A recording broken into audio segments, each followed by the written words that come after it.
right. Good morning, good evening, good afternoon, depending where you are. This is César Trabanco from the Global Chamber. And today we got Jean-Baptiste Deal, or how we know him, JB Deal, founder of Deal Negotiation Institute in Hong Kong and member of the Global Chamber, talking about cross-cultural negotiation series. This is part two.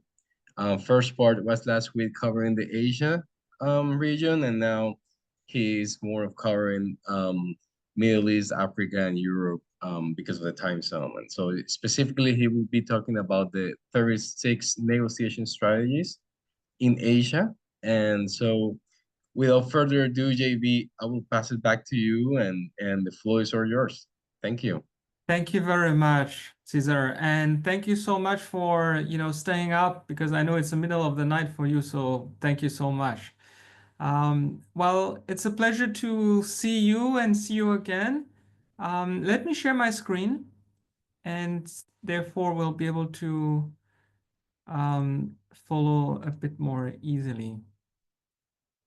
Great. So as you mentioned, my name is JB. I'm the founder of the Deal Negotiation Institute, and I have developed a program which is a cross-cultural negotiation program that is presenting 36 negotiation strategies in Asia. And we had a first round last week, and today we are actually having very similar discussions. And I want to present to you 36 negotiation strategies that we see here. Whenever you want to discuss or do business with Asian partners, those will be very useful. They're very useful because first, they give you clarity.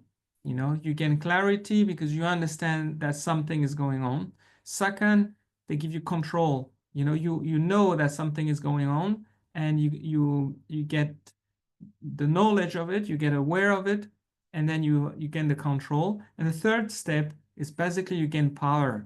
Okay, so this is kind of the main purpose of this presentation today and the program that I am offering.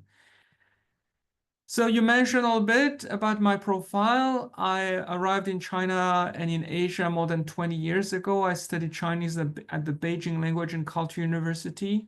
Yeah, I've been a management consultant for many years.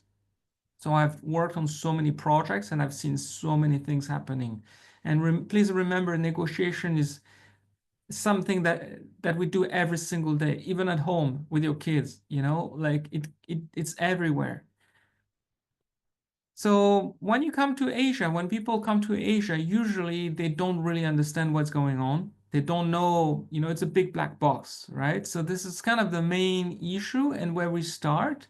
When we come to Asia, we really don't understand what's coming on, what's going on. So we have now our strategies that are supposed to bring light, okay? So this is kind of the purpose again. So this is the problem that we have. And the 36 strategies, they're actually not new. They were designed and taught more than 2,500 years ago.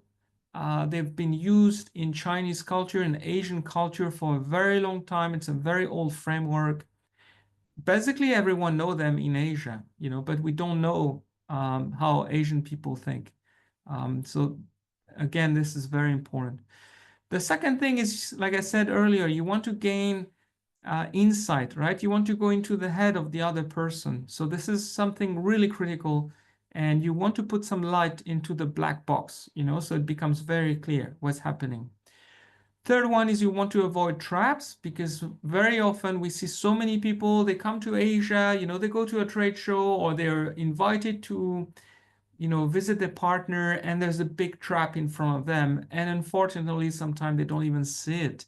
So now we want to avoid the pitfalls, and obviously you want to, when you are aware of those strategies and when they're played against you, obviously you can learn from that and you can use them at your own advantage, right? So you want to maximize your opportunities.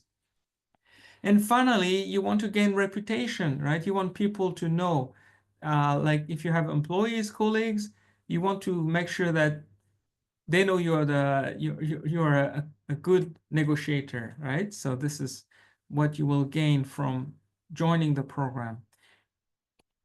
So why it matters? A famous Chinese poem notes that basically Chinese people are everywhere. Wherever the ocean waves touch, they are obviously Chinese. So it's true, obviously, you can meet Chinese people, obviously, in China, but also in Asia. If you go to Singapore, more than 50% of the people are actually Chinese. If you go to Malaysia, it's more than 20%. And also the Chinese diaspora is very strong. So all around the world, in the US, in Europe, there's a Chinatown, like in most big cities. So you need to know how Asian people think. This is very important. Yes, and you can use those strategies with partners, clients, investors, like in any kind of situation. So this is really, it really matters. To give you a bit more of the background, so there's a Chinese military strategist that lived a very long time ago, 700 like 700 years before Christ. It was called Sun Tzu, and he wrote a book called The Art of War. Very important literature that is still being used today in a military context. But this can also be applied in negotiation. So we have 36 strategies and basically 6 families of strategies. The first one is you want to get the advantage. The second one is you want to grasp the opportunity. The third one is you want to attack, because let's face it, business is a jungle. We're in business, we have to fight. So you have to be able to attack. The fourth one is confusion, right? You want some time to put some smoke, and so people don't really understand what's happening. So you need to create confusion, and you need to be able to gain ground. And also, what do you want to do when you're in a desperate situation, right? So those are the 6 types of strategies, and there are 36 of them. Let's go into the first one. So I won't give you the details, but we can start with a case study first, and then you will understand. The name of the strategy is called Fool the Emperor to Cross the Sea, but we'll focus on that later. So during a business trip, there's a European partner that is invited to be picked up at the airport and, have a dinner at the restaurant after a very long journey. And, or entrepreneur, the founder, the chairman of the company is invited by his friend, and he says, yes, let's go have dinner, and he's very excited. He hasn't met his partner for quite some time. And so when he arrives, suddenly he enjoys the dinner and he's feeling comfortable, and he hasn't met his friend for quite some time. And so at that specific moment, is actually being asked a very specific question. It's going to be something new, something, oh, I'm launching a new project. And, it's you want to do it, let's do it together, okay? Yes, let's do it. And of course, this is a trap, right? So what do you see? I think you saw it. That's why I gave you a bit more details, but we can make it more participative. Later, you can ask any question you may have, or you can give comments. But this is the first case study. So like I said, it's called Fool the Emperor to Cross the Sea. In Chinese, we say Man Tian Guo Hai. And the story, there's a very historical story. During the Tang Dynasty period, there was an emperor. He was very hesitating to cross the sea because he was afraid of the sea. He was not feeling well. He was afraid of seasickness. And of course, actually, it's a real story. There was China, and they wanted to attack Korea. And as you know, you have to cross the sea. I mean, you can go around, but normally the fastest way is to cross the sea. So they wanted to go and attack Korea. And the generals were very strong, and they knew they had the advantage. But the emperor did not want to go, right? So what did he do? The general just invited the general to join the emperor to join a dinner at a dinner party in a big restaurant, but actually the restaurant was not a restaurant. It was a boat that was covered in tents. So it looked like a real restaurant, and then it was strict. And then once they arrived in the sea, in the middle of the sea, then finally they removed all of the tents, and the emperor really realized that it was stuck, and they were going to Korea. And at the end of the day, they went across in Korea and they won. Okay, so the only problem was emperor and his fear of the sea. So that's a story that actually tells us that when you are in a negotiation, difficult negotiation strategy, you want to act in the open. You don't want to, you want to hide your real intention, right? You want to hide your intentions, and you don't want the other people to suspect anything. So you don't want to, go in the shadow, or if something smells a bit bad, it doesn't look good, there's something a bit strange, odd, then you will be on the lookout, right? You won't feel comfortable. So this is a strategy. Basically, you want to make sure the people feel comfortable as possible. So then you see what's happening, right? You want to make sure your enemy is not expecting anything. Yeah. So now we're actually explaining the strategy. You gain clarity. You understand what's happening. So what do you want to do when you gain clarity, right? So first, whenever you are doing business in Asia, if you feel like you are in a safe place, most likely you are not. You're in a very dangerous place. So be very mindful, be very careful with that. The second thing is, a second key takeaway is, like, whenever you do business in Asia, it starts the minute you meet with your partner. It doesn't start the next day when you're supposed to go to the office. It starts the moment you come out of the plane. All right. So this is very important. Don't let, just make sure that the minute you come out of the plane, that's when it all starts.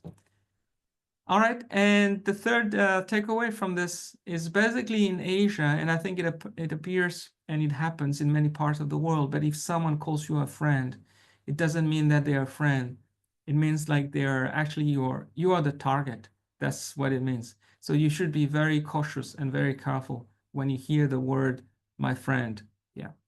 All right, so this is now you gain control. Let's go into another case study this time. So this is still the same situation, same strategy, fool the emperor to cross the sea.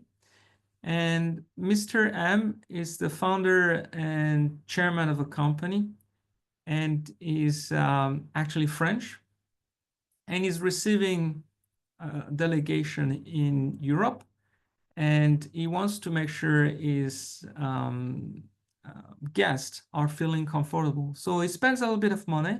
He translates the itinerary in Chinese, in the Asian language. He brings them to a very nice restaurant, Asian restaurant. He also makes sure there's a translator, so all of the guests feel very comfortable as possible. And then when that happens, then he's asking the difficult question. And of course, you spend a little bit of money. He's spending a little bit of money, but the chance that he will get like a deal which is 10, 20, 30, 40% better in a better situation will be much higher, right? So this is kind of, there's no such a thing as a free lunch, right? As they say. So you want to spend a little bit of time, a little bit of money to get prepared and to get everything right, and you improve your situation. So this is the first strategy when you're using it to gain the advantage. All right, so this is about this one. So some key takeaways. You want to use the familiar to introduce the unfamiliar. You want to learn about your counterpart in advance, and you need to know what is making them feeling very comfortable. And you also want to translate every kind of thing, material, you want to have a translator. You want to make sure that your partner are feeling at home, they're feeling at ease, right? So they are not expecting anything. Okay, there is a quote from someone very important called Mr. Lee Teng-hui. He's a former president of Taiwan, and he said something: the most dangerous place is also the safest place. And it tells us something, right? So I'll let you think about this for a moment. All right, the second strategy today that I will be presenting is called Lure the Tiger Down the Mountain. All right, strategy 15. So we start with a case study. A water purification company is negotiating with an Asian buyer. Of course, Asian companies usually they like technology, so they will be on the lookout for new tech. And so he's invited to join, the Asian partner is invited to go to their home office in Europe. And when that happened, actually 2 weeks before that happened, before the date, they receive an unexpected proposal, and the proposal goes like this. Hey, we are planning a trip. We propose to go to Singapore because we think Singapore is great. There is some very nice resorts. The food is wonderful. We know that you want to go to Singapore. You've told us before, and we've arranged flight tickets for you and your family. You can, come and spend a few days. It will be great to discuss about business, but also to get to know each other. So finally, when there's this proposal, or European company, the directors, they love the idea, right? So they say, yes, they agreed. So what do you see here? Okay, so this is kind of a situation that we can see in business, and I've seen it. And yeah, so some people go into the trap. It's actually obviously a trap, right? So the name of the strategy is called Lure the Tiger Down the Mountain, 调虎离山. You bring the tiger out of the mountain where they're strong and feeling powerful. You bring them out in the open, in a weak spot. So there's a story again. During the Eastern Han Dynasty, a warlord had an enemy, and he tricked his enemy. His enemy was actually wanted to conquer a third-party territory. And he made a trick, right? He just told his opponent that he would be willing to support them, and he would send some reinforcement to help them defeat the third party, and so they could grab the land. And so obviously what happened is when that happened, the capital was left unattended, and they quickly moved and they fought and they conquered their enemy. And the warlord got everything, basically the whole territory. So this is what happened. So the strategy means basically you want to entice someone out of the comfort zone, right? You want to attract them and put them in a weak spot. So then you can attack, right? So this is a strategy number 15. So what do you want to do to gain control? Well, number one is never say yes too quickly. Try to rest, take some time to think. And if someone is inviting you to, do business in a new environment, please be very careful. The second thing is, avoid places that you're not familiar with. Because in that specific case, Singapore, as I said earlier, has more than 50% of Chinese people. So actually, you go from a European background, you're going to do your negotiation now in a Chinese background with people eating Chinese food, Chinese waiter, hotels. Everyone is Chinese. People, they understand what's going on around them, and they feel much more comfortable. And just by changing the setup, the conditions for the deal will be like 10, 20, 30% better for them, not for you, right? So yeah, so this is very, very important to remember this. Another case study, again, it's a French businessman, and now they want to use this strategy to their advantage. So what do? They actually invite their guests to go to Paris, the city of love. They will spend a little bit of money. They will organize tours, go to visit a castle, and so they try to attract their guest and make sure that they come out of their stronghold. So this is the key, you want to get in a very advantageous situation. All right, so this is how you can gain power with this strategy. So there's a few key takeaway, obviously, points. Make sure you get your counterpart outside of their comfort zone. I mean, to gain control, you want to make them in their comfort zone, feel comfortable. You want to convince them that they need to negotiate in a very unfamiliar place. And also you want to offer ways to give them face. All right, so this is what you want to do to gain power. Great. All right, so this is about the presentation for today. We have a program with 36 strategies, and obviously we'll be more than happy to give you a welcome gift if you would like to sign up to our negotiation program. Yeah, so that's about the presentation for today. So if you have any question, please do let me know. I know some of you here, Nico, maybe if you're here, or anyone else, if you have any question, any comment, what do you think? Yeah, hi, Hi, JB. Jean. So I finish first. Yeah. Please JB, carry on. great. No, JB, thanks.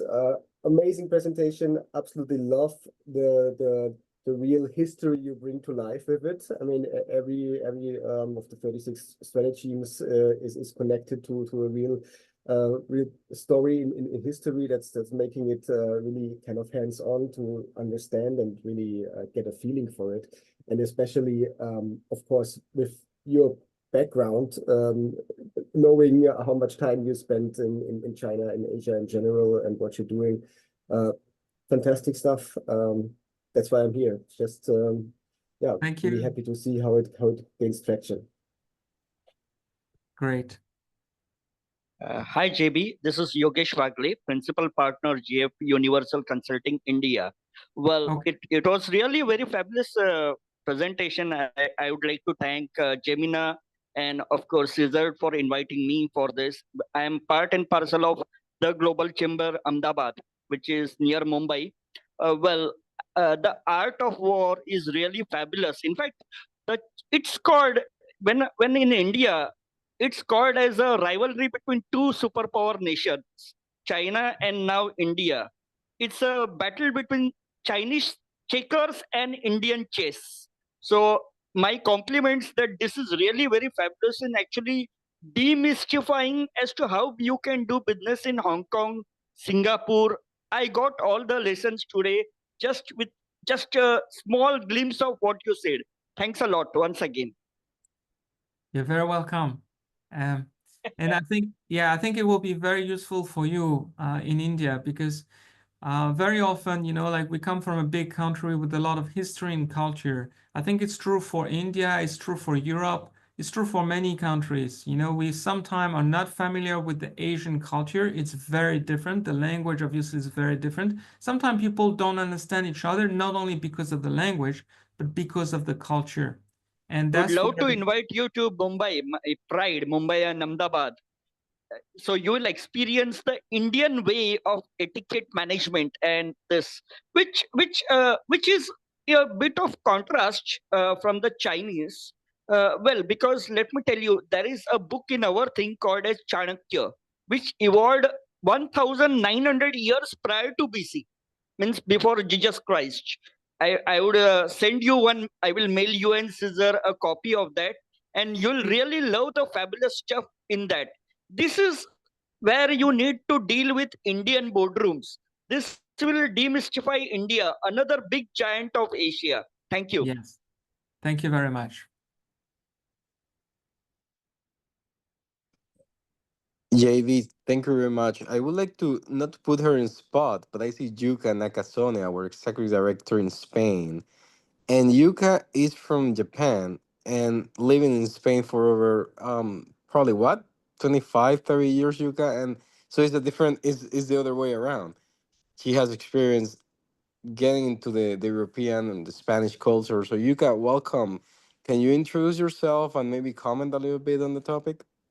Yes, good morning and good afternoon to the people in Asia, India, and Hong Kong. And thank you very, very much for this insightful um, webinar. And I was looking forward to it. And the other one, the first one, I couldn't attend because I'm in the European time zone. And it was 1 o'clock in the morning, and I'm very sorry. I'm going to replay the part one, and I just jumped into the part two, and I love this because one of my book that I use by the way, recommended by my American mentor is the Shen Tzu's The Art of War. So Yeah. that's what I kind of study as well. And interestingly enough, not in Japanese, but in English, because I think the literature is more I would say decoded and in the very simple form to understand. I mean, there are lots of translation and lots of interpretation and simple way of understanding done in Japanese, which is a little interesting phenomenon, but that's how it is. And as the previous commentator told you, Japan is a little different from China as well. So when we talk to Chinese people, we have to be very mindful about the difference as well. So thank you very, very much for explaining what you have on your observation. And I love to study what you know and what you do. And if possible, I'm going to promote because I'm Asian as well. And I lived in the States and worked in the States and then in Europe. So I'm pretty aware of the differences, and differences are very subtle. And actually, I wrote about APAC region 3-4 years ago because people from the West tries to group APAC as a region, but it's kind of a bad idea because India is a big market. China, the greater China area, is a big market. Japan is small, but a big market. And the Southeast Asia is very unique countries go together, but and it's an emerging, interesting market, but each one of them are different. So we need to be a little mindful about grouping Asia all together. But I guess the approach of teaching the how to know the counterpart in Asia, what they're thinking is brilliant idea, and thank you very, very much. And I'm going to study the deck again, and I replay the part one as well. Great. Wonderful. Feel free to contact and connect, and we can exchange a bit later. Yeah.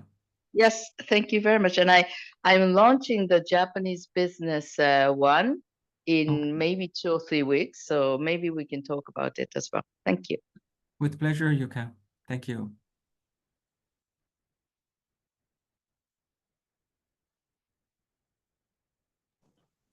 Thank you, Yuka. And just to clarify, I wasn't part of the part one, JV, but it's the same content, right? Very similar, yes. Very similar, because the idea was to just have it at different time zones. But Okay. anyways, you're more than invited to rewatch. Any other questions or comments from the audience?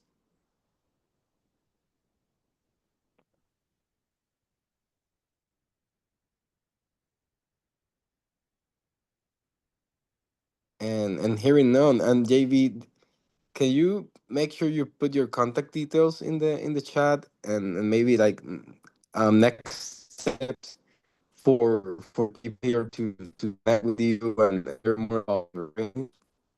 Yes, absolutely.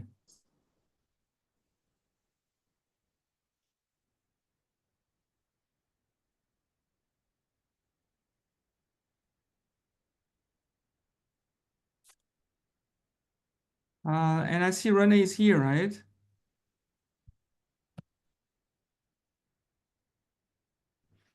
Yes, I'm Who? here. But I said I was Yeah, Renee. I was in spectator mode because I arrived so late. So Nice. It's good to see you again. yes, nice to see you again, Jean-Baptiste. Yes. All right. So you have my contact here. My you can contact me by WhatsApp or by email. Will you be Will I you be think I could, sending the slides? I think I can send a short introduction Okay. of the program. Yes. Okay. Yeah, I'm very sorry that I missed that first part. No worries, Renee. And Great. Renee, you can watch the recording for sure. Yeah, of course. Okay. Excellent. So Wonderful. again, JV, thank you very much. And just if you can probably wrap it up with a summary or recommendations or whatever way you want, Yes, you're welcome to do it. absolutely. I think what is very critical for people is to remember that we are entering an age of AI, and what is true and what remains true is who we are as people. So your history, your culture, your soft skills, your passion, emotions, this is very important. So for the future, you need to invest in your own soft skills and your negotiation strategies. You need to review and get better at negotiating. And negotiation, and especially cross-cultural negotiation, are very important to know about. That's what I can say, and that's my advice to everyone. Try to focus on improving your soft skills. So if you want to do that, I'm more than happy to help. I've been here in Asia for more than 20 years. I speak Chinese, English, French, and I'll be very uh, uh, dedicated to helping you improve your negotiation skills. So thank you very much, everyone, and well, we'll be in touch. Thank you, JV, and thanks everyone. Gonna stop the recording, but I'm gonna leave the room open just in case you want to speak. All right, thank you very much. Thanks. Take care.